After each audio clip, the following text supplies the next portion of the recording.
Assalamu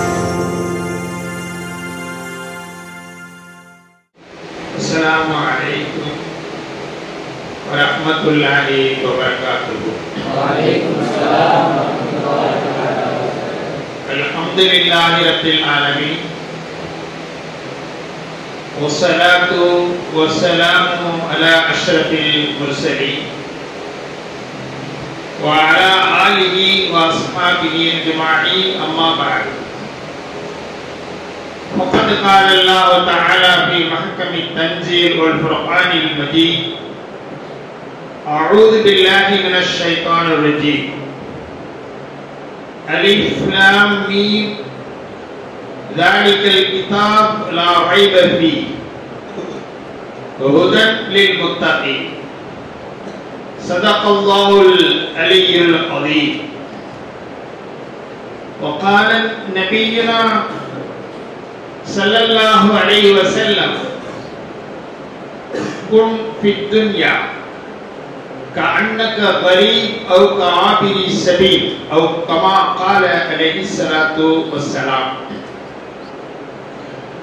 பேரன்பிற்கும் பெரும் மதிப்பிற்கும் உரிய இந்த மகத்தான அரபிக் கல்லூரியினுடைய முதல்வர், நிர்வாக பொறுப்பாளர், இதை சிறப்புடன் வழிநடத்தி கொண்டிருக்கக்கூடிய ஆசிரியர் பெருந்தகைகள், இங்கே பயின்று கொண்டிருக்கக்கூடிய இந்த நிகழ்விற்கு சிறப்பு வருகை தந்திருக்கக்கூடிய அருமையான மாணவர்கள், உங்கள் அனைவரையும் மனதார வாழ்த்தி என்னுடைய வார்த்தைகளுக்கு நான் வருகிறேன். நேரத்தின் நிரலை கருதி ஒரு 3 விஷயங்களை உங்களுக்கு சொல்லலாம் என்று நினைக்கிறேன். நேரமின்மையானால் அதிலும் குறைந்து 2 விஷயங்கள் 1 விஷயங்கள் இருந்தால் கூடுதலாக தகவல்களை நாம மாணவர்கள் என்ற முறையில், ஆசிரியர் என்ற முறையில், விழா சொற்பொழிவு என்கின்ற நிலையில் இருந்து விலகி ஆசிரியர் மாணவர் என்ற நிலையில நாம பார்க்கிறோம். முதலாவது ஒரு விஷயம் நம்ம இப்ப எடுக்கிறோம். அதாவது இப்போ இந்த காலம் என்ன காலம் அப்படின்னா, உலகம் தோன்றியது எப்போ அப்படின்னு சொல்லும் போது கோடிக்கணக்கான ஆண்டுகள் சொல்வார்கள்.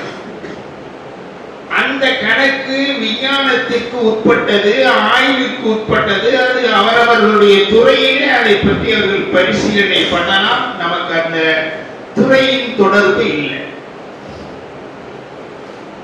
ஆனா நம்முடைய அந்த ஆரம்பம் என்பது ஹஸரத் ஆதம் அலைஹிஸ்ஸலாத்திலிருந்து தொடங்கும். அதிலிருந்து இப்போ நாம் கணக்கிட்டவனால் ஒரு 10,000 ஆண்டுகள் தான் நமக்கான நேர தொடக்கமாக இருக்கிறது. அதற்கு முன்னால் உலகம் இருக்கிறது என்பதிலே எந்த சந்தேகமுமே இல்லை. நமக்கு தெரியும் உலகம்னா என்ன? அல் ஆலம் மாசிவல்லா. உலகம்னா அல்லாஹ்வை தவிர உள்ள அத்தனைக்கு பேரும் உலகம். ஒண்ணு இவ்வுலகம் என்போம், இல்லாட்டி மறு உலகம் என்போம். ஆக உலகம் என்பது அல்லாஹ் ஒருவனை தவிர உள்ள அனைத்துக்கும் பேர். சொர்க்கத்திற்கும் நரகத்திற்கும் இவ்வுலகத்திற்கும் மறு உலகத்திற்கும் தரைக்கும் கடலுக்கும் வானத்துக்கும் பூமிக்கும் இடைப்பட்ட எல்லாவற்றிற்கும் உலகம். அது எப்பவோ தோன்றி இருக்கலாம். ஆதம் அலைஹிஸ்ஸலாத்தினுடைய இருந்து நாம பார்த்தோம் ஒரு 10,000 ஆண்டுகள். இந்த மனித வளர்ச்சியினுடைய தொடர்ச்சியில ஆரம்பத்தில் அவர்களுடைய வாழ்க்கை எப்படி இருந்திருக்கலாம். ஆனால் மனித கோடிகள் வளர வளர அவனுடைய டெக்னாலஜிகளை வளர்த்து கொண்டே வந்தான். அது நமக்கு தெரியும். நடந்து பயணம் செய்தான், ஒட்டகத்தில் பயணம் செய்தான், சைக்கிளில் பயணம் செய்தான், டூ வீலரில் பயணம் செய்தான், காரில் பயணம் செய்தான், ரயிலில் பயணம் செய்தான். செய்தான், விமானத்துல பயணம் செய்தான், ராக்கெட்ல பயணம் செய்யலாம். விமானத்தை விட ராக்கெட் விரைவாக செல்லக்கூடியது. இது காலுக்கான வளர்ச்சின்னு சொல்லலாம். கைக்கான வளர்ச்சி என்ன? கையில் ஒரு அளவுக்கு பணி செய்ய முடியும். ஆனால் கருவிகளை கண்டுபிடித்து அந்த கருவிகளின் மூலம் ஒரு மனிதன் ஒரு மணி நேரம் செய்யக்கூடிய வேலையை 10,000 மனிதர்கள் ஒரு மணி நேரம் செய்யக்கூடிய வேலையை ஒரு டெக்னாலஜியில உருவான ஒரு மிஷின் செய்து முடிச்சிடும். சாதாரண இப்ப கம்ப்யூட்டரை நாம பார்க்கிறோம். நீங்க ஒரு பேப்பரை எடுத்துட்டு எழுதிட்டோம்னா இன்னொரு பேரையை எடுக்கும் போது திரும்ப நம்ம எழுதணும். கொஞ்ச காலத்துக்கு பின்னால கார்பன் வச்சு எழுதணும். அப்ப ஒரு பேப்பர் எழுதலாம், 2 பேப்பர் எழுதலாம்.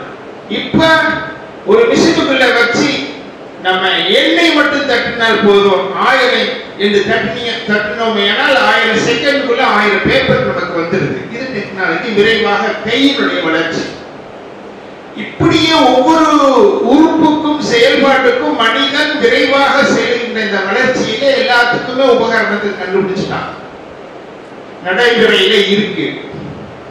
ஆனா மூளை ஒண்ணு இருக்கு. இப்போ என்னை டெக்னாலஜி செயற்கை நுண்ணறிவு அப்படின்னு சொல்றோம். செயற்கை நுண்ணறிவுனா என்னன்னா, மூளை எப்படி செயல்படுமோ அதே போல செயல்படக்கூடிய ஒரு கருவியை இப்ப கண்டுபிடிக்கிறான். கண்டுபிடிச்சுட்டான், கிட்டத்தட்ட அது நடைமுறைக்கு வந்திருக்கு. அது நியூரோ நெட்வொர்க் அப்படின்னு சொல்லுவோம், வலைத்தளம். இப்போ மூளையில என்னென்ன நரம்பு, ஏராளமான நரம்புகள் நமக்கு தெரியும். எல்லா இயக்கத்திற்கும் ஹெட் அங்கதான் இருக்கு. எல்லாத்துக்குமே வயர்லெஸ் கிடையாது, வயர் இருக்கு, நரம்பு இருக்கு. எல்லா வகையான செயல்பாடுகளுக்கு அந்த நரம்பு அங்கே குவியுது. அங்கிருந்து அந்த உத்தரவுகள் மூலம் இந்த உடம்பு இயங்குது. இப்ப இதுவரையிலேயும் இந்த இயக்கத்திற்குரிய விஷயத்தை கண்டுபிடிச்சவன் இப்ப செயற்கை நுண்ணறிவு அப்படின்னு சொல்லி மூளையை கண்டுபிடிச்சிருக்கான். இந்த மூளையை கண்டுபிடிச்சு மூளை என்னெல்லாம் வேலை செய்யுமோ அந்த வேலையை செய்வதற்கான கருவியை கண்டுபிடிக்கிறான். கண்டுபிடிச்சு செயல்படுறதுக்கு வந்திருப்பான். ஆனால் இந்த விஷயத்தை நாம இன்றைக்கு வியப்பாக பார்த்தாலும் அதுல வியப்பில்லை. ஏன் அப்படின்னு கேட்டியா, எந்த ஒரு கருவியை இவன் கண்டுபிடிச்சாலும் அதுல நாம ஒரு ஸ்டோரேஜ் பண்ணினது மட்டும்தான் அது வெளிப்படுமே தவிர தானாக ஒன்றை செய்ய முடியாது. செயற்கை நுண்ணறிவு என்ற மூளையை அவன் செலுத்தினாலும் உலகத்திலே எத்தனை மூளைகளில் இருந்த செயல்பாடுகளுக்கு அதை பூரா இவன் முதல் ஸ்டோர் பண்ணணும். பண்ணினதற்கு பின்னால் விரைவாக நமக்கு அது செயல்பாடுகளை தரும். அதுதான் அது. ஆனாலும் கூட இப்படிப்பட்ட ஒரு காலத்தில் நாம இப்ப இருந்திருக்கிறோம். ஒரு செய்தி, ஒரு விஷயம் அப்படின்னு எடுத்துக்கிட்டோம்னா இதுக்கு என்ன ஆதாரம் அப்படிங்கிறது முதல் கேள்வி வருது. அந்த ஆதாரத்தை நிரூபிக்கிறதுக்கு ஒரு ஆதாரம் தேவைப்படுகிறது. அப்படிப்பட்ட ஒரு அறிவியல் காலத்தில் நாம இருக்கிறோம். அது போன்ற அறிவியல் விஷயங்கள் குர்ஆனை பொறுத்தவரையிலும் அறிவியல் விஷயம், சாதாரணமான விஷயம், சிவில் விஷயம், கிரிமினல் விஷயம் எல்லாம் பகுத்து பார்த்து அது பேசாது. என்ன பேசணுமோ அதை அது பேசிட்டே போயிடும். ஆனால் அது பேசிய பேச்சு இருக்கிறதே, அதில் எல்லா வகையான துறைகளும் தானாகவே இருக்கும். மருத்துவத்துறையில இருந்து, இன்ஜினியரிங் துறையில இருந்து என்னென்ன இப்போது பகுத்து வைத்திருக்கிறார்களோ அத்தனையும் அந்த குர்ஆனிலே இருக்கும். அது அதற்கு சாதாரணம், நமக்கு அது வியப்பாக நமக்கு என்ன தெரியும். இப்ப நாம ஒரு சில விஷயத்தை மட்டும்தான் நம்ம இந்த குறுகிய நேரத்தில் நாம பார்க்க முடியும் அப்படிங்கிறதுக்காக பார்க்கிறோம். இப்ப நம்ம மசாயில்ல ஒண்ணு எடுக்கிறோம், ஒழுவை முறிக்கக்கூடியவைகள் அப்படின்னு எடுக்கிறோம். அதுல நம்ம பாடத்துல சொல்லுவாங்க ஒழுவை ஒரு 10 விஷயங்கள் 5 விஷயங்கள் முறிக்கும் அப்படின்னு. நூலுக்கு நூல் கொஞ்சம் 1-2 வித்தியாசப்படும். உதாரணமா நீங்க சொல்லுங்க, ஒழுவை முறிக்கக்கூடியவைகள் எத்தனை? 10, 8 இருக்கு. ஆனா உண்மையில் ஒழுவை முறிக்கக்கூடிய எண்ணிக்கை எத்தனைனா ஒன்றே ஒன்றுதான். ஒரு விஷயம்தான் ஒழுவை முறிக்கும், வேற எதுவும் முறிக்க. அத கூட சேர்ந்து துணைக்கு இன்னொரு விஷயம் சம்பந்தம் இல்லை, ஆனால் அதற்கு துணையாக இன்னொன்று ஷரியத்தில் சேர்த்து வைத்திருக்கிறாங்க ஒழுவை முறிக்கும். அது இரண்டாவது துணை காரணம். அசல் காரணம் ஒன்று. என்ன? இதா ஹரஜ மின் அஹதி சபீலைனி, முன்பின் துவாரங்களில் இருந்து ஏதாவது ஷைஉன் வெளியேறினால் என் பொருள் ஒழுவை முறிக்கும். இது ஒரு காரணம். பின்ன நம்ம 10 காரணம் எங்க இருந்து அடக்கி சொல்றோம் அப்படின்னா, இப்ப நஜீஸ் உடம்பில் இருந்து வெளியேறினா ஒழுவை முறிக்கும். இந்த 2 வழியில இருந்துதான் நஜீஸ் வரும், சிறுநீர் வரும், மலம் வரும், அதனால முறிக்கும். அவ்வளவுதான். பின்ன தூங்குனா ஒழு முறியும் சொல்றமே ஏன்? சாஞ்சிருந்தா ஒழு முறியும் சொல்றமே ஏன்? வாந்தி எடுத்தா ஒழு முறியும் சொல்றமே ஏன்? ரத்தம் இருந்தா ஒழு முறியுங்கிறமே ஏன்? ஒண்ணு இல்ல, எல்லாமே அந்த ஒண்ணுக்குள்ளதான் போகும். தூங்குனா ஒழு முறியும் ஏன் சொல்றோம்னா, தூங்குனதுனால ஒழு முறியது இல்ல, தூங்கும் போது பிந்துவாரத்தின் வழியாக காத்து போயிருக்கும் அப்படிங்கிறதுனால ஒழு முறியும் சொல்றோம். முடிஞ்சு போகும். இதே மாதிரி நீங்க எல்லாத்தையும் எடுத்துக்கலாம். வாந்தி எடுத்தா ஏன் ஒழு முறியுங்கிறோம்? வாந்தி வாயிலிருந்து வருதே, பிந்துவார முந்துவாரத்திலிருந்து வரலையே அப்படின்னா, வாந்திலேயே 2 விஷயம் சொல்லியிருப்பாங்க. லேசா எடுத்தா முடியாது, வாய் நிறைய எடுத்தா முடியும் அப்படின்னு சொல்லுவாங்க. ஏன்னா வாய் நிறைய எடுக்கிற போது அந்த வாந்தி எங்கிருந்து வருதுன்னா, மலக்குடலிலே இருந்து புறப்பட்டு வருது. அது கீழ்வழியாக முன்வழியாக போக வேண்டியது ஒரு விபத்தின் காரணமாக முன்வழியாக வந்துருச்சு. அவ்வளவுதான். அதனால ஒழு முறியும். ஒழு முறியதுக்குள்ள காரணம் என்ன? ஒண்ணு. சரி, அடுத்து நாம போறோம். இந்த ரத்தம் இருக்கு இல்லையா, ரத்தம் ஒரு உயர் ரகமான பொருள். அதை கொண்டுதான் இந்த உடல் இயங்கிக்கிட்டே இருக்கு கிட்டத்தட்ட. ஆனா அந்த ரத்தம் அதுல பிரிச்சு சொல்லுவோம். ஓடாத ரத்தம் என்றால் ஒழு முறியாது, வழிந்தோடும் ரத்தம் என்றால் ஒழு முறியும் அப்படிங்கிறோம். இரண்டுக்கு என்ன வேறுபாடு? ரத்தம் வெளியே வந்தா ஒழு முறியுங்கிறோம். ஆனா ஓடும் ரத்தம் வந்தா தான் முறியும், ஓடாத ரத்தம் வந்தா முடியாது. இப்ப இது எப்படி மூணாவது காரணமா? இல்ல, இதுவும் அந்த காரணம் தான். எந்த காரணம்? முந்துவாரம் பிந்துவாரத்திலிருந்து வருகிற இடத்துல இந்த ஓடும் ரத்தம் வந்து நிற்கும். எப்படி வந்து நிற்கும்? அந்த பாதை வேற, இந்த பாதை வேற, இது வேற, அது வேற. எப்படி அப்படின்னா, ரத்தத்தினால் ஒழு முறியாது. ஓடுகிறதுனால் புரியுது அப்படின்னு சொன்னா, இப்பதான் ஒரு ஆய்வை அகாடமி நமக்கு தரும். என்னன்னு கேட்டா, நம்ம ஒரு உணவு உண்றோம். இந்த உணவு செரித்து ஜீரணமாகி நம் உடலுக்குள்ளேயும் சேர்ந்து வெளியே போறது போய் எல்லாம் இருக்கிறதுக்கு 5 வகையான இடங்களில் அது செயல்படுத்தப்படுகிறது. 5 மிஷன்.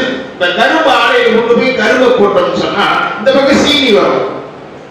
கரும்பு போட்டோம் எப்படி வருது? இடையில பல்வேறு வகையான டெக்னாலஜியில் அது இருக்கும். கரும்பு சாராகும், சாறு தூளாகும், அது இன்னொரு இடத்துக்கு வரும், இன்னொரு இடத்துக்கு வரும், இன்னொரு கெமிக்கல் வரும், அதற்கு பின்னால சீனியாக ஊற்றும். அந்த கடைசியில 4 இடத்துல அது.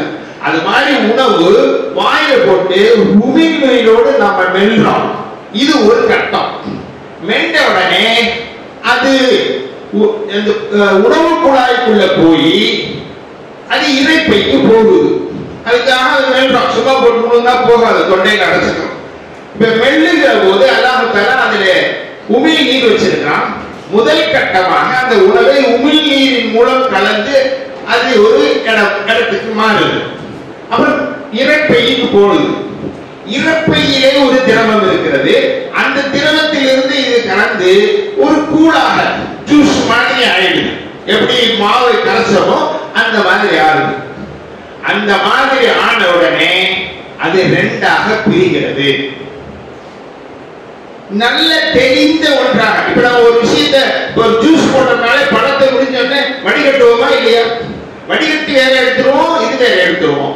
அது மாதிரி அந்த இரைப்பைக்குள்ளே அது ரெண்டாக பிரியுது. அந்த தெளிந்த நீர் அதை விட்டு பிரிஞ்சிட்டு கசடு வந்து சிறுநீர் பாதையில போயிடுது, மலக்குடல் வழியாக போயிடுது. இப்ப இந்த தெளிந்த நீர் என்ன பண்ணுதுன்னு சொன்னா, அதனுடைய வலது பக்கத்தில் இருக்கக்கூடிய கணையம் இருக்குது பாத்தீங்களா, கபத் அப்படின்னு சொல்லுவாங்க, கல்லீரல் அப்படின்னு நினைக்கிறேன், அந்த இடத்துக்கு போகுது. அங்க போன உடனே அங்கு இருக்கக்கூடிய திரவத்தின் மூலம் அது அப்படியே இதாகுது, கூலாகி நாளா பிரியுது. நான் வகையா இந்த உணவு ஒவ்வொரு உணவுக்குள்ளும் அந்த 4 இருக்கு. ஒண்ணு கரும்பித்தம், இன்னொன்று மஞ்சள் பித்தம், இன்னொன்று சளி, இன்னொன்று இரத்தம்.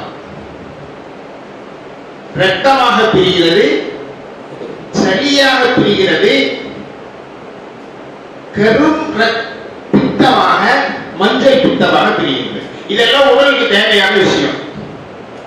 கிரீஸ் மாதிரி, வண்டிக்கு கிரீஸ் போட்டா எப்படி சத்தம் இல்லாம ஓடுமோ அது போல சளி இருக்கிறது, ஒவ்வொரு மூட்டுகளுக்கு இல்லை இருக்குது. அது வந்து திகட்டில் இல்லாம உடம்பை இயக்கக்கூடியது, அது எல்லா இடத்துலயும் இருக்கும். அது தேர்ந்து போனாதான் முட்டி வலி வருதுன்னு சொல்றாங்க. முட்டியில் இருக்கக்கூடிய அந்த சளிதான் அது மெதுவா இருக்கும், சளிதான் முட்டி வலி வரும். மற்ற உறுப்புகள்ல வர்றதை விட அதுலதான் முதல் வரும். ஏன்னா அதுல செயல்பாடுகள் அதிகமா இருக்கிறதுனால அந்த இடத்துல அது வந்துடும். அது பித்தம் அப்படிங்கிறது ஜீரணமாகிறதுக்கு உள்ளது, உடல்நிலையை சீராக வைக்கிறதுக்கு உள்ளது. ஒரு 2 வகையான வேலையை கரும்பித்தம் செம்பித்தம் செய்யும். ரத்தம் இது என்ன பண்ணனா அடுத்த கட்டத்துக்கு பயணமாகும். எங்க பயணமாகும்? நரம்புக்கு போகும். இந்த நரம்புல போய் அங்கிருந்து நரம்பு இந்த ரத்தத்தை ஒரு வகையான நிலைப்பாட்டுக்கு மாற்றி அதிலிருந்து இருக்கக்கூடிய கசடுகள் சிறுநீர் வழியாக போய் அதிலிருந்து தெளிந்த நீர் உடல் உறுப்போடு வந்து தசை, எலும்பு, தோல், ரோமம் இதனுடைய இடத்திலே வந்து அது அமர்ந்து கொள்ளும். அதை வளர்ச்சி செய்ய அந்த ரத்தம். இப்ப இத்தனை கட்டங்களில் இருந்து இந்த உணவு மாறி போய் இந்த இடத்துக்கு வருது. இதுவெல்லாம் இப்ப நமக்கு முக்கியம் இல்ல சப்ஜெக்ட். ஒரு ஏன் முறியுது அது வெளியே வந்தா அப்படின்னு சொன்ன. இப்போ ஓடாத ரத்தம் என்றா அப்படி லேசா கிழிஞ்சோன்னா ஓடாத ரத்தம்னா அது இப்ப தயார் நிலையில இருக்குது. இந்த தசையோடு சேர்வதற்கு, தோலோடு சேர்வதற்கு தயார் நிலையில இருக்கு. ஆனால் அதை வீட்டுடனே பீரிட்டு ஓடுனால் இன்னும் அது தன்னுடைய நிலைக்கு வரல, நரம்புக்கு வந்து சேர்ந்திருக்கு, அவ்வளவுதான். இன்னும் அதனுடைய நிலைப்பாட்டை நரம்பில் இருந்து கிடைக்கிற திரவத்தில் இருந்து அதை மாற்றிக்கல. அப்ப மாற்றுவதற்கு பின்னால் தான் கழிவு சிறுநீர் வழியாகவும் அதனுடைய தூய்மையான ரத்தம் உடலாக உறுப்புகளிலும் தேவையான உறுப்புகளுக்கு அந்த இடத்துக்கு போயிடும். அப்ப இந்த அப்போ இன்னும் அந்த நிலைக்கு வராம ஓடுகிற போது அந்த ரத்தம் ஓடுதுன்னா இந்த நரம்புக்கும் மலக்குடலுக்கும் கனெக்ஷன் இருக்கு. எங்கிருந்து இருக்கு? நரம்பு. இது எங்கிருந்து வந்துச்சு? வாயிலிருந்து போய் மலக்குடலுக்கு போய் கணையத்துக்கு போய் அங்கிருந்து நரம்புக்கு வந்திருக்கு இல்லைங்களா? இப்ப நரம்புல இருந்து அந்த மலக்குடல் வரைக்கும் இந்த நரம்பு தொடர்பு இருக்கு. இப்ப ரத்தம் பீரிட்டு ஓடுகிற போது அது எதனுடைய தொடரில் இருந்து போகுது? மலக்குடலில் இருந்து தொடர்ந்து போகுது. எனவே சிறுநீர் பின்னால வருது, மலம் பின்னால வருது, சிறுநீர் முன்னால வருது. அது ரெண்டு இருந்து ஒழு முறியும். இப்ப ஏன்னா அங்க இருக்கிறது வேற ஒரு சூழ்நிலையால் பைபாஸ்ல போகுது. வண்டி பைபாஸ்ல இருந்த மாதிரியா, மெயின் பாஸ் இல்லாம அந்த மாதிரி இந்த வாய் நிறைய எடுக்கிற வாந்தியும் பைபாஸ், இந்த ஓடு ரத்தமும் பைபாஸ், இந்த ரெண்டு பைபாஸ்ல போறதுனால இது ஒழு முறியுதுன்னு சொல்றோம். இது ரத்தம் என்பதனாலும் அல்ல, வாந்தி என்பதனாலும் அல்ல.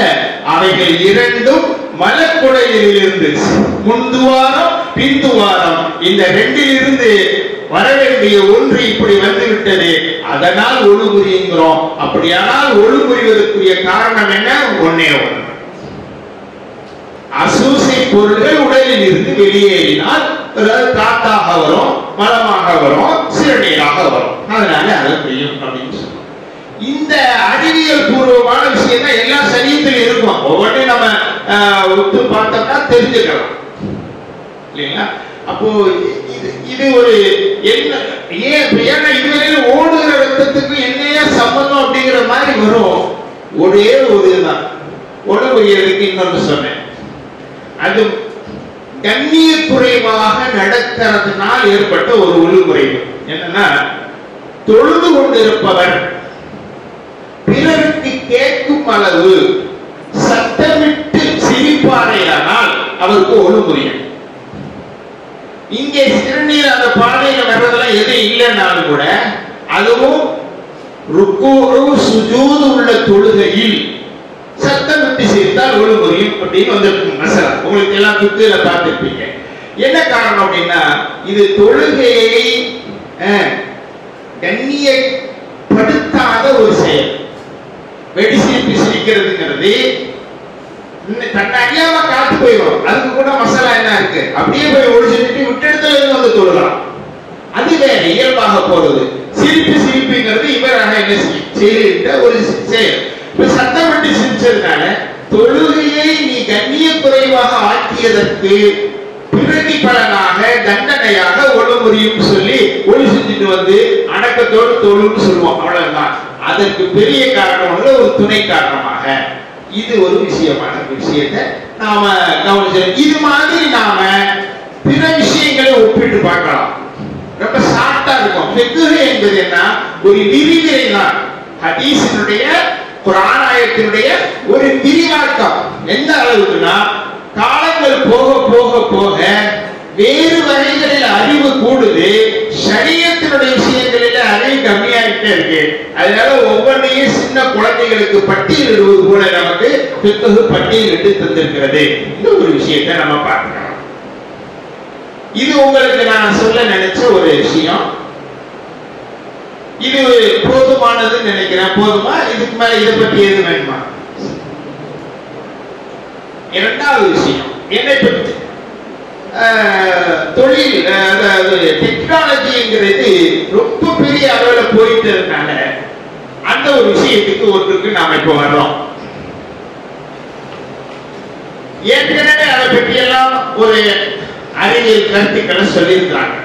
என்னன்னா, சூரத்து நஹ்ல் 16வது வசனம்.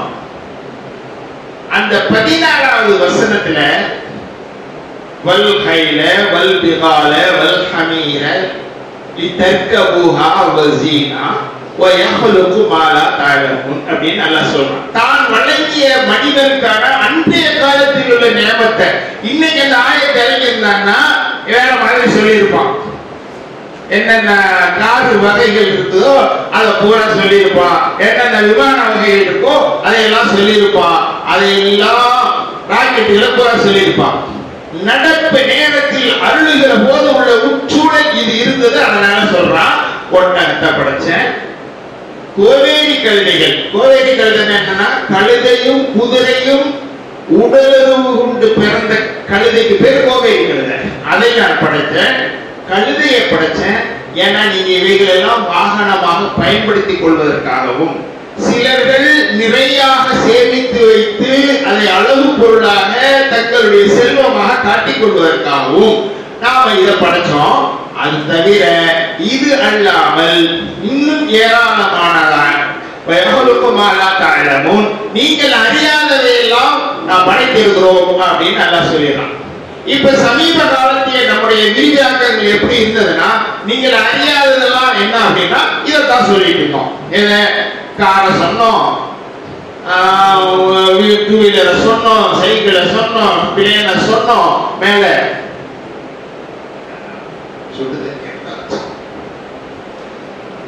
சொன்னோம், ராக்கெட்டை சொன்னோம். இப்ப என்ன அப்படின்னு சொன்னா, நீங்க வேற ஒரு விஷயம், முக்கியமான விஷயத்தை இந்த இடத்துல நாம பார்க்கணும்.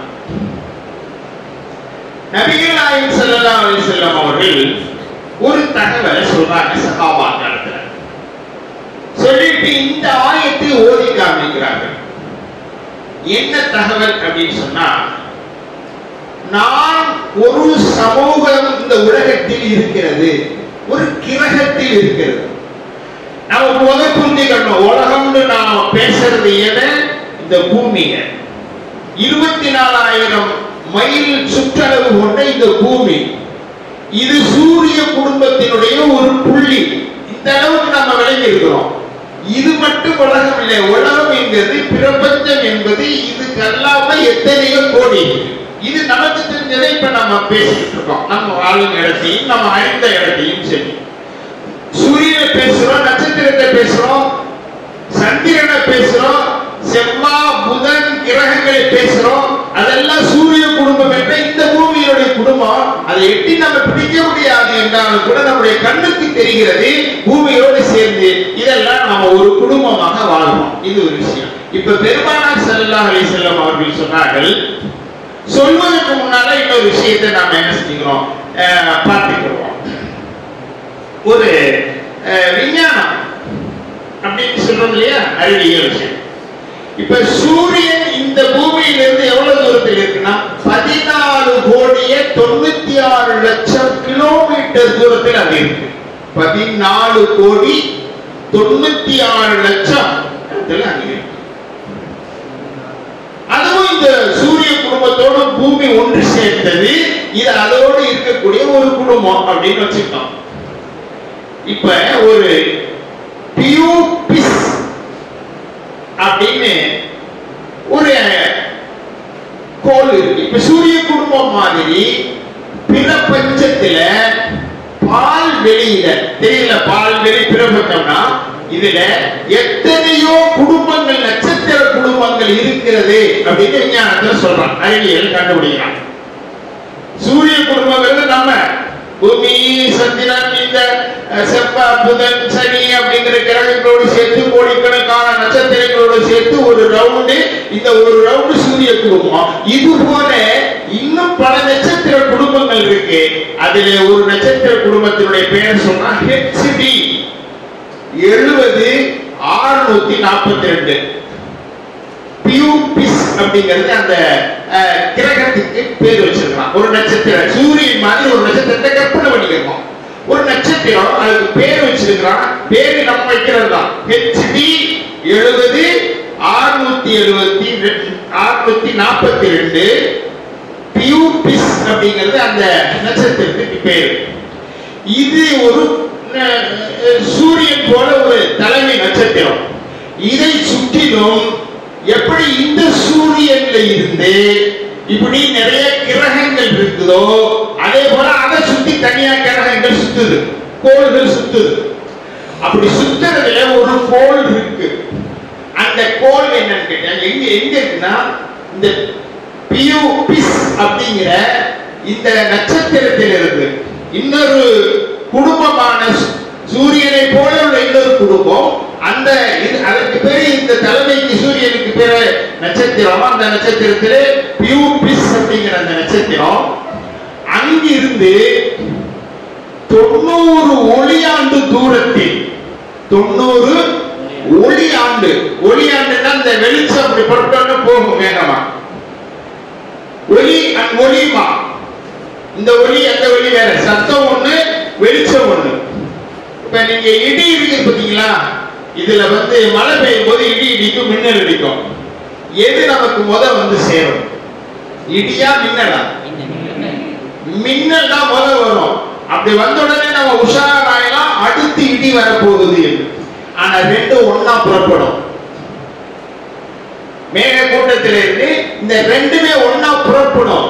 ஆனால் ஒளியை விட, ஓசையை விட இந்த வெளிச்சம் என்ற ஒளி இருக்கிறது விரைவாக பயணம் செய்யறது. அதனால அது முதல் வந்துருது, அப்புறம் தான் இடி வருது. இப்போ ஒளியாண்டினுடைய வேகம் என்னன்னா, வினாடிக்கு 3 லட்சம் கிலோமீட்டர் அது பயணம் செய்யும். வினாடிக்கு 3 லட்சம் கிலோமீட்டர் அது பயணம் செய்யும். அப்படி பயணம் செய்கிற ஒளி ஆண்டில் 90 ஆண்டுகள் பயணம் செய்தால் எவ்வளவு தூரம் இருக்குமோ, எத்தனை செய்கிறதே நம்மளால போட முடியாது. அந்த இடத்துல ஒரு கோள் இருக்கிறது, அது இந்த பூமியை போல் இருக்கிறது. எப்படி பூமி மனிதன் வாழ்வதற்கு, வேற எதுவுமே வாழ்வதற்கு வாய்ப்பு இல்லை. வேற எதுலையுமே இப்ப நமக்கு இருக்கக்கூடிய நம்ம குடும்பத்துல, சூரிய குடும்பத்துல செவ்வாய் இருக்கு, புதன் இருக்கு, வியாழன் இருக்கு, புளுட்டோ இருக்கு. இதை எதுலையுமே நம்ம வாழ்வதற்குரிய வசதிகள் இந்த பூமி என்ற சுண்டக்காயில மட்டும்தான் இருக்கு. அப்படிப்பட்ட அதே மாதிரி ஒரு பூமி அங்க இருக்கு. 90 ஒளியாண்டுகள் போனா அந்த பூமி இருக்குதுன்னு கண்டுபிடிச்சிருக்கிறான் அப்படின்னு ஒரு விஞ்ஞானத்திலிருந்து நமக்கு சொல்றான். இது ஒரு அறிவிப்பு. அதே போலவே கலிபோர்னியா பல்கலைக்கழகத்தினுடைய விஞ்ஞானிகள் அதற்கு பின்னால, இது நான் சொல்றது 2013 உள்ள தகவல். இப்ப லேட்டஸ்டா என்ன சொல்றான்னு சொன்னா, கலிபோர்னியா என்கிற அந்த பல்கலைக்கழகத்தின் ஆய்வாளர்கள் அவங்க ஒரு சூரிய குடும்பத்தை கண்டுபிடிச்சிருக்கிறாங்க. நட்சத்திர குடும்பம் தான் சொல்ல முடியும், சூரியன்கிறது இதுக்கு மட்டும்தான் பேரு. ஒரு நட்சத்திரத்தை கண்டுபிடிச்சிருக்கிறாங்க. அந்த நட்சத்திரத்தை சுற்றிலும் பல கோள்கள் இருக்கிறது பிரபஞ்சத்துல. அதுல ஒரு கோள் மனிதன் வாழ்வதற்குரிய முழு வசதி இருக்கிறது. அது இருக்கும் இடம் எவ்வளவு தூரம் சொன்னா, இங்கிருந்து 4000 ஒளியாண்டு தூரம். அது 90, இது 4000 ஒளியாண்டு தூரம். அப்படின்னா இந்த ஒரு கிரகத்துல ஒரு மனிதன் வாழ முடியுங்கிறான். இப்ப அது வெரிஃபை பண்றதுக்கு நமக்கு முடியாது, நம்ம எங்க போய் சரி பார்க்க முடியும். ஆனாலும் சரி பார்ப்பதற்கு ஒரு ஹதீஸ் ஒன்று நம்ம பார்க்கலாம். இது தேடி பிடிக்கிறது இல்ல, யதார்த்தமா படிக்கும்போது பேப்பரை படிக்கிறோம், அப்புறம் இதை படிக்கிறோம், கிதாபை பார்க்கிறோம். அது பார்க்கும்போது ரெண்டுக்குள்ள டச் தானா நம்ம என்ன செஞ்சது சிந்தனைக்கு வந்துருக்கு. அப்படி வரும்போதுதான் நம்ம பார்க்கிற ஒரு ஹதீஸ். பெருமானார் ஸல்லல்லாஹு அலைஹி வஸல்லம் அவர்கள் சொல்றாங்க சஹாபாக்களிடத்துல, ஒரு கிரகம் இருக்கிறது, ஒரு பூமி போல அது இருக்கிறது. அது மிக வெண்மையாக இருக்கிறது. 2 ஹதீஸ், 2 நான் ஜாயிண்ட் பண்ணி வரிசையா ஒண்ணா சொல்லிடுறேன். ஒன்னு பைஹக்கியில் இருக்கக்கூடியது, இன்னொன்னு தஃசீர் குர்துபியில் இருக்கக்கூடிய ஹதீஸ். பைஹக்கில் இருக்கக்கூடியதோ அதுக்கு இது விரிவுரையாக இருக்கிறது, இதுக்கு அது மூலமாக இருக்கிறது. அதனால ரெண்டையும் கலந்து நம்ம பார்த்துட்டோம்.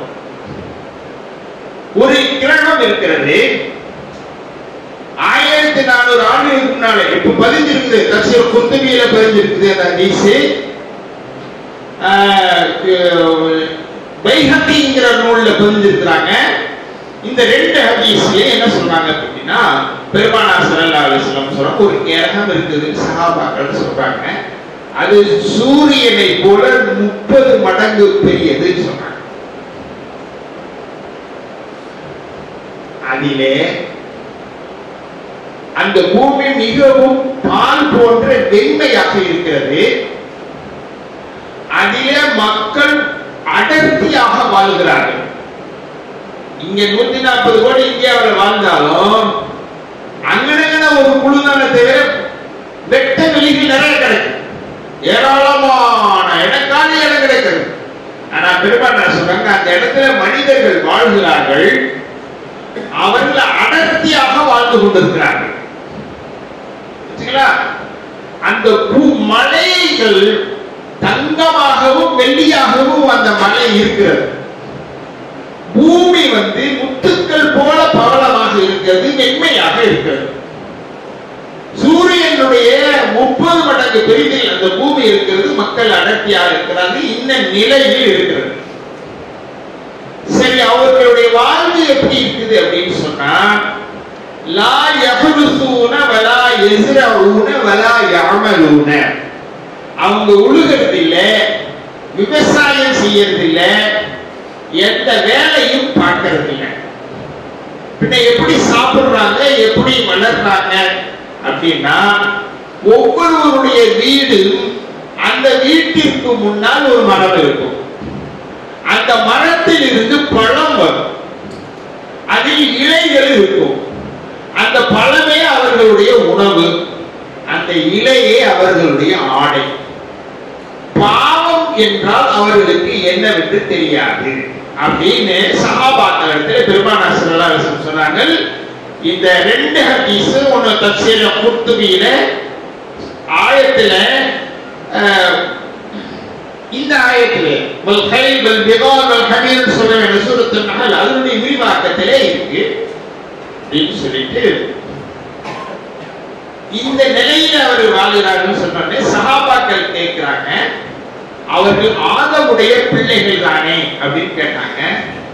அப்ப பெருமானார் பதில் சொல்றாங்க, ஆதம் என்று ஒருவர் படைக்கப்பட்டதாகவே அவர்களுக்கு தெரியாது. அப்ப இபிலீஸ் என்று சஹாபாக்கள் கேட்கிறார்கள். இபிலீஸ் என்பவன் ஒருவன் இருக்கிறான் என்பதும் அவர்களுக்கு தெரியாது. இங்க நல்லா கவனிச்சுக்கணும். பெருமானார் ஒரு கோள் இருக்கின்றார்கள், அது சூரியனை போல 30 மடங்கு பெரியது என்றார்கள். அடர்த்தியான மக்கள் வாழ்கிறார்கள். அவர்கள் பிரதேசத்தில் இருக்கும் மலைகள் தங்கத்தாலும் வெள்ளியாலும் ஆனதாக இருக்கிறது. தரைகளோ முத்துக்களால் பவளங்களால் வெண்மையாக இருக்கிறது. அவர்களுடைய உணவு பழமும் உடை இழையுமாக இருக்கிறது. இப்படி ஒரு சமூகம் அங்கே இருக்கிறது என்று பெருமானார் ஸல்லல்லாஹு அலைஹி வஸல்லம் அவர்கள் சஹாபாக்களிடத்தில் சொன்னார்கள். இப்ப நாம இவன் சொல்றானே, 2 பேர் சொல்லியிருக்கிறானே, 90 ஒளியாண்டு அடுத்து ஒரு கிரகம் இருக்கிறது, அது மனிதன் வாழுகின்ற கிரகத்தை போல இருக்கிறது. அதே போல இப்ப கலிபோர்னியா விஞ்ஞானிகள் சொல்லுகிறார்கள், அவர்கள் சொல்லுகிற அந்த கூற்றுப்படி 4000 ஒளியாண்டிற்கு பின்னாலே ஒரு கிரகம் இருக்கிறது, அது முழுவதும் மனிதன். கெக் என்ற தொலைநோக்கு, அந்த தொலைநோக்குக்கு பேர் கெக். அந்த கெக் என்ற தொலைநோக்கின் மூலம் எல்லாத்தையும் சாதாரணமா பார்க்க முடியாது. இப்ப உறுப்புகளுக்கு எல்லாம் வளர்ச்சி டெக்னாலஜி மிஷின் வந்தது போல பார்வைக்கும் வந்திருக்குது. நம்ம கண் சாதாரணமான கண் ஒரு அளவுக்கு தான் பார்ப்போம், மற்றபடி அது மேல போயிடும். டெக்னாலஜியில பொருளில உபகரணங்கள் சாதாரணமா கண்ணாடி போட்டு பார்க்கிறோம், சராசரி பார்வையே இல்லாம போது கண்ணாடி போட்டு பார்க்கிறோம். அந்த மாதிரி 4000 ஒளியாண்டுக்கு பின்னாலே இருக்கக்கூடிய அந்த கிரகம் மனிதன் வாழுகிற கிரகமாக இருக்கு அப்படின்னு சொன்னாங்க. இப்ப நாம் இந்த ஹதீஸையும் இந்த 2 விஞ்ஞானத்தையும் ஒத்து பார்க்கிற போது இவன் கிரகம் இருக்கிறது என்று மட்டும் சொல்கிறான். பெருமானார் அவர்கள் அந்த மக்கள் வாழ்கிறார்கள் என்றே சொன்னார்கள் என்று நாம் எடுத்துக்கொள்ளலாமா? எடுத்துக்கொள்வதற்கான இடம்பாடு சாத்தியம் இருக்கா இல்லையா? தாராளமாக இருக்கு. ஏன் அவ்வளவு தூரத்தில் எப்படி பெருமானார் பார்த்தார்கள்? மேராஜ் என்ற ஆதாரம் நமக்கு இருக்கு. ஒளிக்கு நாம என்ன சொன்னோம்? வினாடிக்கு 3 லட்சம் கிலோமீட்டர் பயணம் செய்யுதுன்னு சொன்னாங்க. புறாக்கு வாகனம் தன் கண்ணி கட்டி தூரத்துக்கு கால் வைக்குதுன்னா நம்ம படிச்சிருக்கிறோம். பெருமானார் அவருடைய பயணம் ஒளி பயணம், ராக்கெட்டையும் மிஞ்சிய ஒளி பயணம். ஒரு ராக்கெட் ஒரு வினாடிக்கு எவ்வளவு தூரம் போகுது இல்லையா, நம்ம படிச்சிருக்கிறோம். அப்படியானால் அந்த கிரகத்தை பெருமானார் பார்த்திருக்க கூடும். அது ஒரு நேரம் இந்த விஞ்ஞான வளர்ச்சியிலே வந்துச்சுன்னா நிச்சயமாக அதை இவர்கள் மனிதர்கள் வாழ்ந்து கொண்டிருக்கிறார்கள் என்று தகவலை நமக்கு தரக்கூடும் என்பதை நாம் இந்த இடத்துல நினைவு கொள்ள வேண்டும். இப்போ அதற்கு தலைப்புல நான் வைக்கிறேன், நான் பழையாது, அதனால திருக்குறானும் விஞ்ஞானமும் அதிசய விஞ்ஞானமும் அப்படின்னு தான் சொல்லிட்டு இருந்தேன். இவங்க தான் அதற்கு தான் தலைப்பு அதற்கு வச்சீங்களா அப்படின்னு தெரியல, அறிவியலின் ஆணிவேர் குரான் என்று சொன்னாங்க. இந்த அறிவியலில் ஆணிவேர் குரான் அப்படிங்கிறதுக்கு இந்த ஆயத்து பொருத்தமா போட்டாரா சொல்லுங்க. இதுவரைக்கும் நம்ம சொன்னது ஹார்டான விஷயம். இப்ப நம்ம சாதாரணமாக நடைமுறைக்கு வந்துடும். சின்ன சின்ன செய்திகளை குரானில் இருந்து நம்ம எப்படி எடுக்கிறது அப்படின்னு ஒரு வரலாறு. ஹஸரத் உஸ்மான் ரலியல்லாஹு அன்ஹு அவர்கள் ஆட்சி காலம். அந்த ஆட்சி காலத்தில் பிறகு ஒருத்தர் ஒரு வழக்கு கொண்டுட்டு வர்றார். என்ன வழக்குனா, அவர் திருமணமாகி 6 மாசம் ஆகுது, குழந்தை பெற்றாச்சு. குழந்தை பிறகுக்கு எவ்வளவு நாள் வேணுங்க? 10 மாதம் வேணும். வழக்கத்துல அப்படி ரவுண்டா சொல்லிடுவோம். 9 மாசம் 10 நாள் தான். 280 நாள் தான் ஒரு குழந்தைக்கு. ஆம்பளை பிள்ளையா இருந்தா ஒரு நாள் முந்திரும், பொம்பளை பிள்ளையா இருந்தா ஒரு நாள் பிந்திரும். இவ்வளவுதான் அதோட கணக்கு. ஆனா கூட நாள் இருக்கலாமானா இருக்கலாம், குறைய நாள் பிறக்கலாமானா பிறக்கலாம். அதுக்கு அறிவியல் கருத்துக்கள் நிறைய அறிவியல் விஷயங்கள்லயே நம்ம பார்த்துக்கலாம். இப்ப நாம பார்க்கிற ஹஸரத் உஸ்மான் ரலியல்லாஹு அன்ஹு காலம் 1400 ஆண்டுகளுக்கு முன்னாலே உள்ள ஒரு காலம். அவங்க எப்படி குர்ஆனை எப்படி அவங்க ஃபாலோ பண்ணாங்க அப்படிங்கிறதுக்காக இதை நாம் எடுத்துக்கொள்ளலாம். இந்த செய்தியை அந்த வழக்கு வர்ற அந்த வழக்கு 6 மாசத்துல கல்யாணம் பண்ணி இப்பதான் 6 மாசம் குழந்தை பெற்றுட்டா. அதனுடைய அர்த்தம் என்ன? குழந்தை என்னதில்லை அப்படின்னு அர்த்தம். இன்றைக்கு கூட சில நேரங்களில் ஏதாவது ஒரு பொண்ணு தவறா போச்சுன்னா டக்கு புக்குன்னு ஒரு மாப்பிள்ளை பார்த்து முடிச்சு வச்சிருவாங்க. அது மாதிரி யாரும் முடிச்சு வச்சுட்டாங்க, குழந்தை பிறந்துருச்சு அப்படின்னா அப்போ ஊர்ஜிதம் ஆயிடுச்சு. இது 284 விட கடை 6 மாசம்னா 180 தானே வருது. இன்னும் 100 நாள் குழந்தை பெற்றுச்சுன்னு சொன்ன ஹஸரத் அமீருல் மோமினின் ஹஸரத் உஸ்மான் ரலியல்லாஹு அன்ஹு அவர்கள் என்ன செய்வாங்க? வழக்கமான தீர்ப்பு பண்ணாங்க. கல்லெறிந்து கொல்லப்பட வேண்டும் அப்படின்னு ஒரு தீர்ப்பு பண்ணிட்டாங்க. ஒரு சபை தனியா பண்ணல, சகாபாக்கள் எல்லாம் இருக்கிறாங்க, பெரும் பெரும் சகாபாக்கள். அப்போ ஒரு தீர்ப்பு பண்ணிட்டாங்க. தீர்ப்பு பண்ணின உடனே அந்த சபையில இருந்த ஹஸரத் அப்துல்லா இப்னு அப்பாஸ் ரலியல்லாஹு அன்ஹு எழுந்திருச்சு சொன்னார்கள், அமீருல் முஃமினீன் அவர்களே, உங்கள் தீர்ப்பை நான் ஆட்சேபிக்கிறேன் அப்படின்னா. நீங்கள் ஆய்வு செய்த ஆய்வு அது என்னுடைய ஆட்சேபனைக்கு உரியதாக இருக்கிறது. குர்ஆன் ஷரீஃபினுடைய ஆயத்தின் அடிப்படையில் அதை நான் ஆட்சேபிக்கிறேன் அப்படின்னா. அவங்களா பண்ணல, குர்ஆனுடைய இது பற்றி நான் ஆட்சேபனை பண்றேன். அது உஸ்மான் ரலியல்லாஹு அன்ஹு குர்ஆன் ஓதாதவங்களா என்ன? அவங்க கொல்லப்படும் போது குர்ஆன் தான் ஓதி கொண்டிருந்தாங்க. அவர்களுடைய ரத்தம் சிந்திய குர்ஆன் இருக்கு, குர்ஆன் தெரியுமா? ஆனாலும் ஹஸரத் அப்துல்லா இப்னு அப்பாஸ் சொன்னாங்க, குர்ஆன் ஆயத்தின் மூலம் நான் இந்த தீர்ப்பை நாம் ஆட்சேபிக்க வேண்டியது இருக்கிறது அப்படின்னாங்க. ஹஸரத் உஸ்மான் ரலியல்லாஹு அன்ஹு கேட்டாங்க, என்ன எப்படி நீங்க ஆட்சேபிக்கிறீங்க? 6 மாதத்தில் குழந்தை பிறக்க முடியும் எப்படி சொல்றீங்க அப்படின்னா 2 ஆயத்துகளை ஓதி காண்பிச்சாங்க. ஒரு ஆயத்து என்னன்னா ஹம்லுஹு வ ஃபிஸாலுஹு 30 ஷஹரா, ஒரு பெண் கருவுறுவதும் பால் குடி அவள் மறக்கடிப்பதும் மொத்தம் 30 மாதங்கள் அப்படின்னு அல்லாஹ் சொல்றான். இப்ப குழந்தை பெற்ற பால் குடி 2 வருஷம் நம்ம கொடுக்கணும்னு சொல்லியிருக்கோமா இல்லையா? ஆயத்தில் இருக்கா இல்லையா?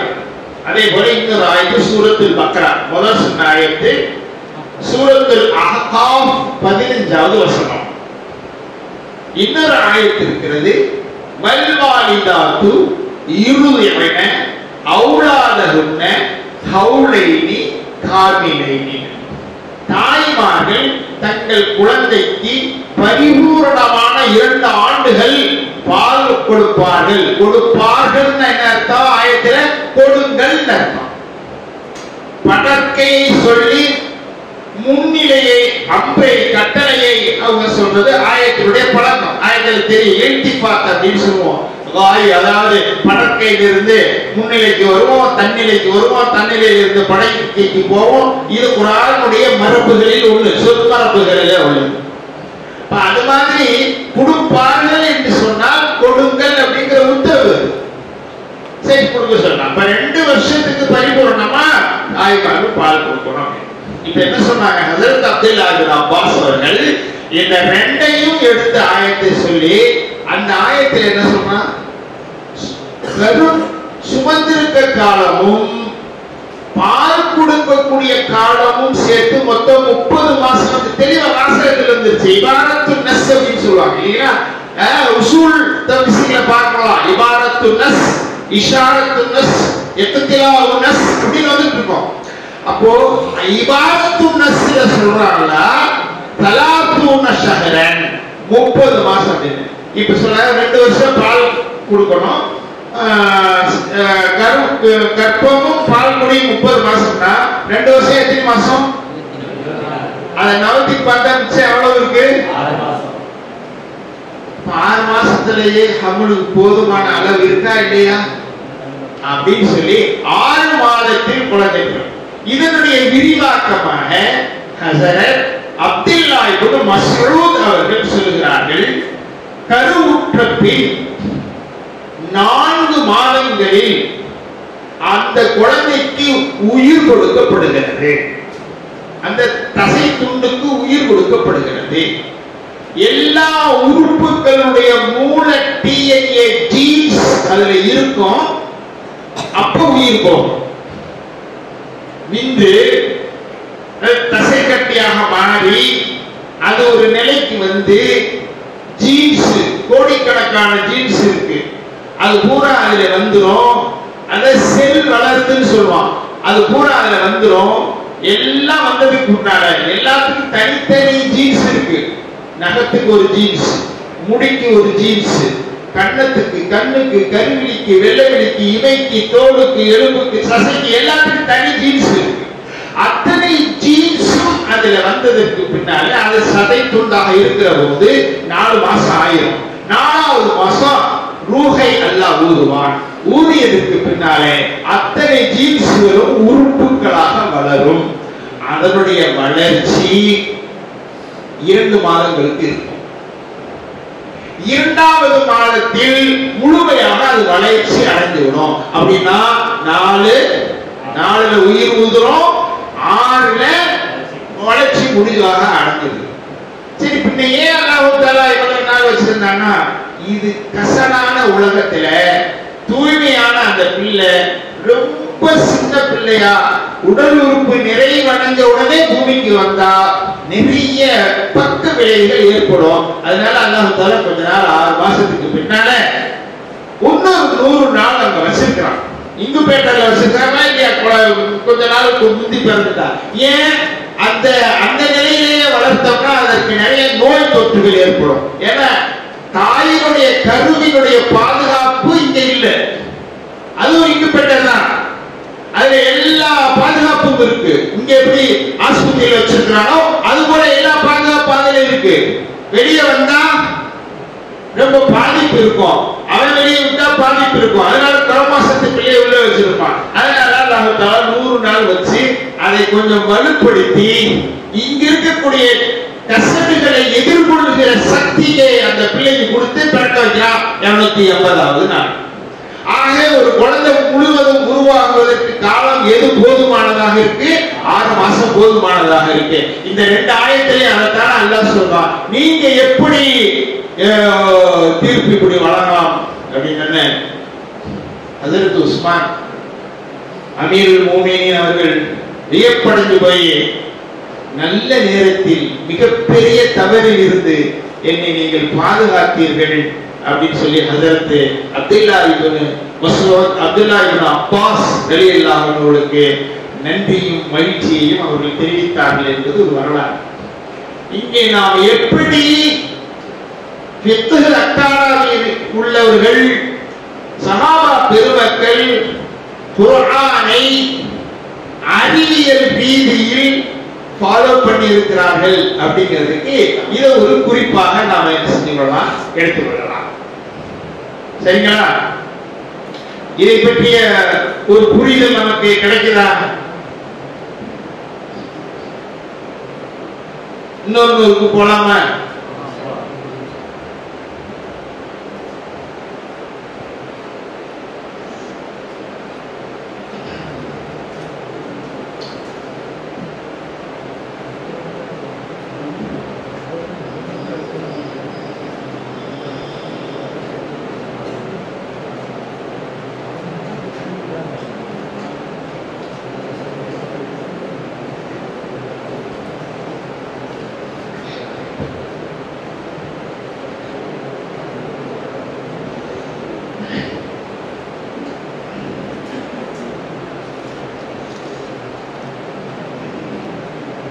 இப்ப மரணங்கள் வந்து திடீர் ஏற்படுது.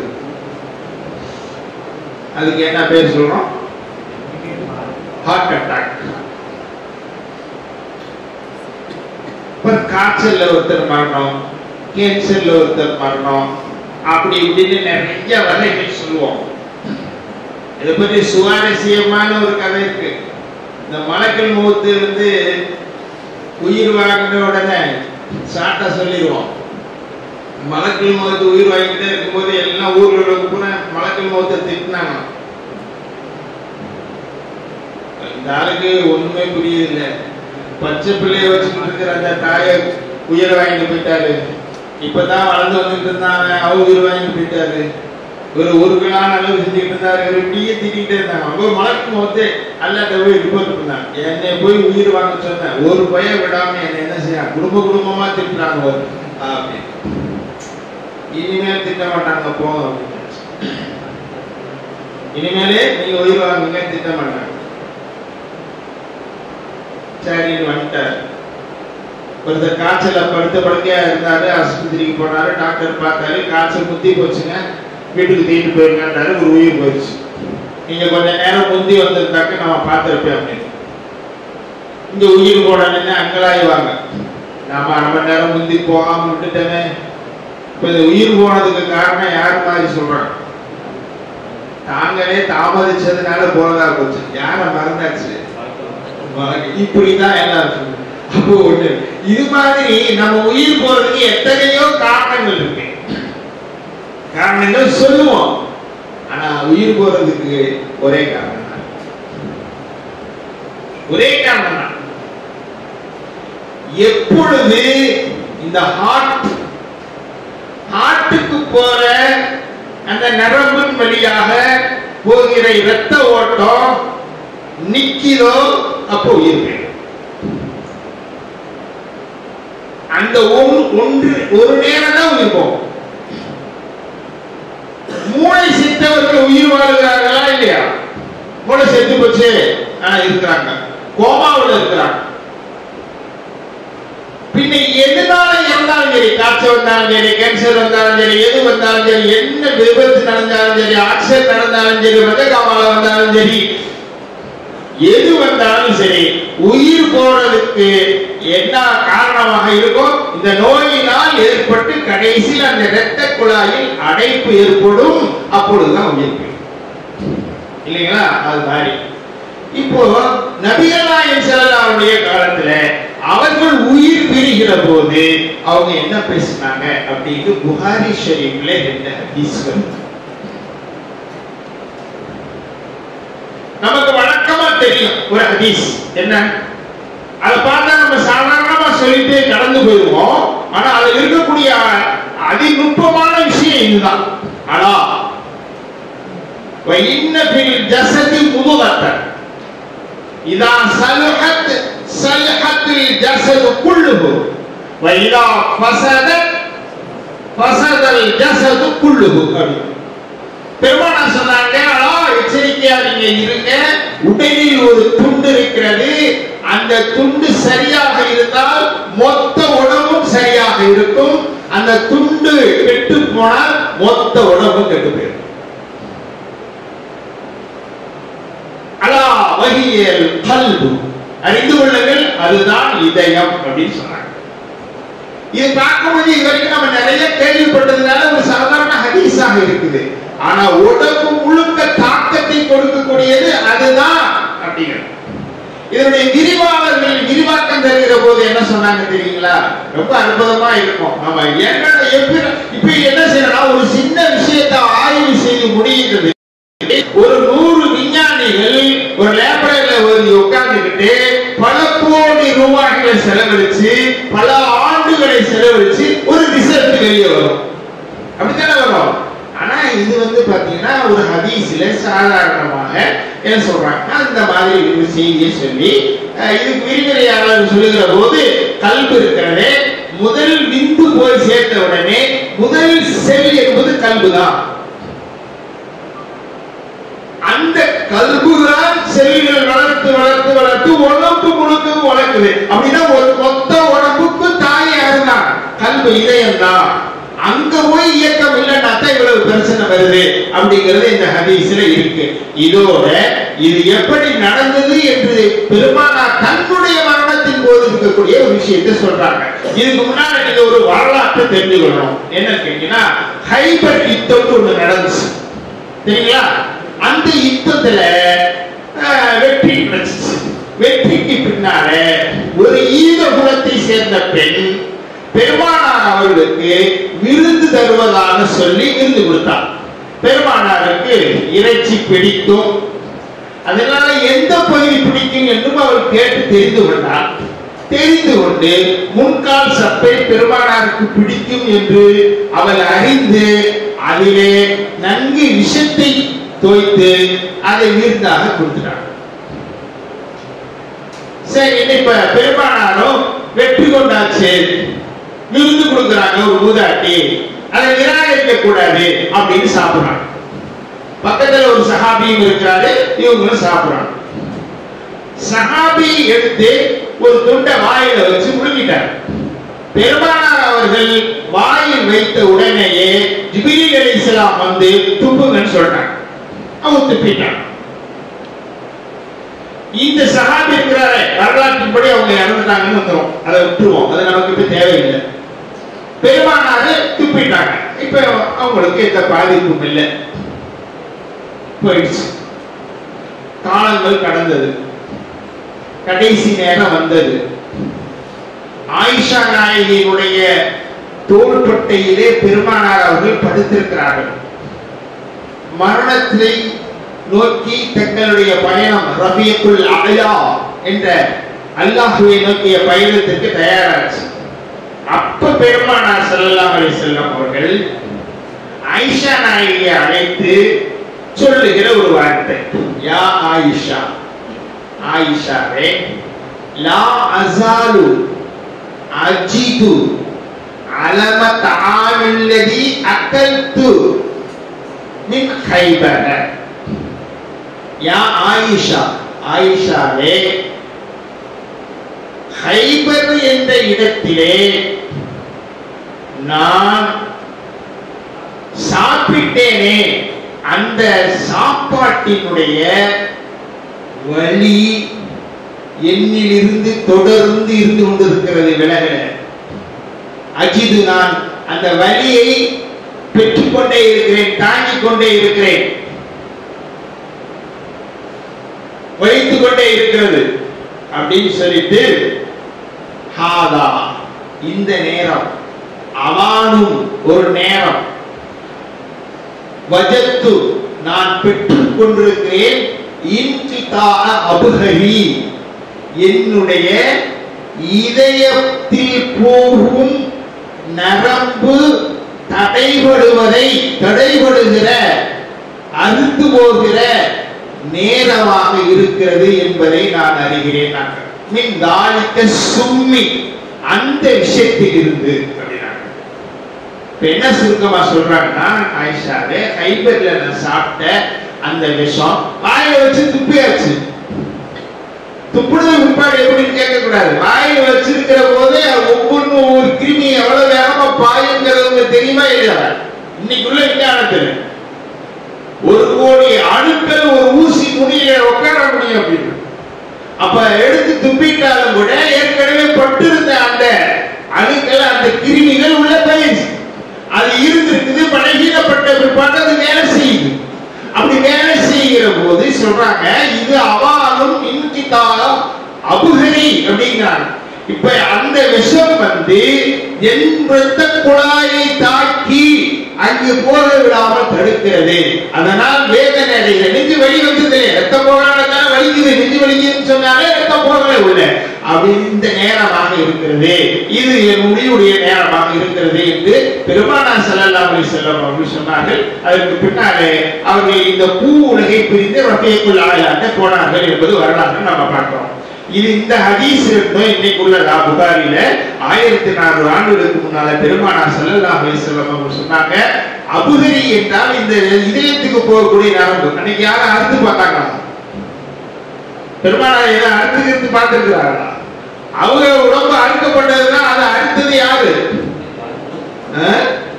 ஜிப்ரீல் அலைஹிஸ்ஸலாம் அவர்களுக்கு தெரியாது. ஆனால் பெருமானார் அவர்கள் அந்த விஷயத்தினால் இங்கே பாதிக்கப்படுகிறது, என் உயிர் பிரிகிறது, அது இரத்த குழாய், அபுஹரினா இரத்த குழாய், அந்த இதயத்துக்கு போற இரத்த குழாய்க்கு சொல்றது. இது தப்சீரிலே எழுதியிருக்கிறாங்க, நான் சொல்லல, விரிவாக்கத்திலே எழுதியிருக்கிறாங்க. இந்த இதயம் அதனுடைய நுக்தா எப்படி உருவானது என்ற வரலாற்றோடு சேர்த்து இந்த ஹதீஸை நாம பார்க்கிறோம். லா அஸாலு அஜிது அலம தாமில்லதி என்ற ஹதீஸ. இப்போ இந்த அறிவு என்பதற்கு விஷத்தினால் ரத்தம் பாதிக்கப்படும், சுகாதாரமற்ற நிலைக்கு ரத்தம் பாதிக்கப்படும் அப்படிங்கிறதும், இதயத்துக்கு போற இரத்த குழாய் தான் மரணத்திற்குரிய கடைசி நிறைவான காரணம் என்பதும் அன்றே பெருமானாருடைய ஹதீஸிலிருந்து நாம அறிகிறோம். இன்று அது சர்வசாதாரணமாக விஞ்ஞானம் என்ற பெயரில், டெக்னாலஜி என்ற பெயரிலே அது வந்து கொண்டிருக்கிறது. எல்லாம் உள்ள அல்லாஹ் ஜல்ல ஷானஹு தஆலா குர்ஆனை ஃபாலோ பண்றோம் அப்படின்னா, ஹதீஸை ஃபாலோ பண்றோம் அப்படின்னா, எந்த கோணத்துல நாம ஃபாலோ பண்றோமோ அந்த கோணத்திலிருந்து அதிலிருந்து நமக்கு ஒரு புதிய அறிவு கிடைக்கும். மருத்துவம் அப்படிங்கிற நோக்கிலே நீங்க பார்க்கணும்னா, அல்லது உலகியல் விவசாயம் என்ற நோக்கில பார்க்கணும்னா கூட விவசாயத்தை பத்தி நிறைய வந்துகிட்டே இருக்கு. அதே போல ஒவ்வொரு துறையும் அது துறை என்று பேர் போடாது. ரயில்வே பீகின்னு ஆரம்பிச்சா நாசில் முடிஞ்சிடும், 14 அத்தியாயம் போட்டிருப்பான். ஆனால் அத்தனையிலே ஸ்டேட்மெண்டாக இருக்கும், அத்தனையிலேயுமே அறிவியல் கருத்து இருக்கும், கலாச்சார கருத்து இருக்கும், குடும்பவியல் இருக்கும், தொழிலியல் இருக்கும், விவசாயிகள் இருக்கும், எல்லாமே இருக்கும். எல்லாம் அல்லாஹ் ஜல்ல ஷானஹு தஆலா அப்படிப்பட்ட ஒரு அற்புதமான வேதத்தை கொடுத்து அதனுடைய விரிவாக்கமாக பெருமானார் ஸல்லல்லாஹு அலைஹி வஸல்லம் அவர்களையும் நமக்கு கொடுத்து அதனுடைய செயலாக்கமாக சஹாபாக்களை கொடுத்து அதற்கு பின்னாலே அந்த செயலாக்கத்திற்கான நல்லதொரு பளிச்சென்ற பினிஷான ஒரு உருவத்தை ஃபுகஹாக்கள் என்ற அந்த அகாடமியினர்களை கொடுத்து நம்மளை இந்த உலகத்தில் ஒரு அறிவுஜீவிகளாக, அறிவியல் கொண்ட மார்க்கத்தை பின்பற்றக்கூடியவர்களாக நம்மளை அல்லாஹ் தஆலா ஆக்கி வச்சிருக்கிறான். மாணவர்கள் நீங்க எல்லாம் ஒவ்வொருவரும் ஒவ்வொரு மன்னர்கள் மாதிரி ஒரு மஹல்லாவுக்கு நீங்க பணி செய்ய போனீங்கன்னா அந்த மஹல்லாவுடைய மன்னருடைய ஸ்தானம் தான் உங்களுக்கு. அப்படிங்கிற அறையிலே குர்ஆனையும் ஹதீஸையும் எல்லா கோணத்திலையும் பார்க்கலாம். அறிவியல் கோணத்தில் பார்த்தாலும் இன்றைய அறிவியல் அதை உண்மைப்படுத்திக் கொண்டிருக்கோம். அதற்கான அஸ்திவாரமாக ஆணியராக இருக்கும் என்பதை இந்த இடத்திலே நாம் நினைவு கொண்டவர்களாக எல்லாம் வல்ல அல்லாஹ் நம் அனைவர்களுக்கும் எல்லா வகையான விஷயங்களிலும் சுபீட்சத்தை இவ்வுலகிலும் மறு உலகிலும் தந்தருள்வானாக. அறிவை பரிபூர்ணமாக, ஆரோக்கியத்தை முழுமையாக நமக்கு தந்தருள்வானாக. சமூகத்தில் நாம் எடுத்து நிற்கிற ஒரு நல்லதொரு வெளிச்சத்துக்குரியவர்களாக நம்மளை ஆக்கி வைப்பானாக. வாஹிர் தஅவானா அல்ஹம்துலில்லாஹி ரப்பில் ஆலமீன். அஸ்ஸலாமு அலைக்கும் வரஹ்மத்துல்லாஹி வபரகாத்துஹு என்று கூறி இந்த நிகழ்விற்கு இங்கு வருகிற வாய்ப்பை வழங்கிய இந்த கல்லூரியினுடைய நிர்வாகிகள், முதல்வர்கள், பேராசிரியர்கள் உட்பட அனைவர்களுக்கும் நன்றி கூறி எல்லாம் அல்ல அல்லாஹ்வை புகழ்ந்து முடித்துக் கொள்கிறேன். அஸ்ஸலாமு அலைக்கும்.